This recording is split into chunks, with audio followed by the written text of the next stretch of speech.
তাৰ ৰূপজ্যোতিয়ে ধেনুকাৰলৈ স্বীকাৰ কৰে নিজে। মই চুমা বাবাৰ কথা আৰে সাৱটি ধৰে নেকি বাৰু চুমা খোৱাৰ লগতে এইবোৰে দেখিবৰ কাৰণে মই জীয়াই আছিলো, এইবোৰ দেখিবৰ কাৰণে মই জীয়াই আছিলো। চন্দ্ৰমোহন পাটোৱাৰী ডাঙৰীয়া চুমা খোৱাৰ লগতে সাৱটি ধৰা এনেকা নহয় এনেকাকে সাৱটি নহয় এইবোৰ চাবৰ কাৰণে মই জীয়াই আছিলো নেকি?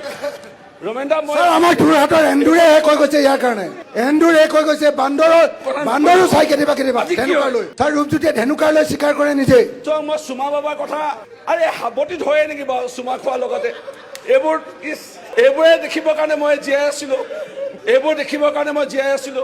চন্দ্ৰমোহন পাটোৱাৰী ডাঙৰীয়া চুমা খোৱাৰ লগতে সাৱটি ধৰা এনেকা নহয় এনেকাকে সাৱটি নহয় এইবোৰ চাবৰ কাৰণে মই জীয়াই আছিলো নেকি?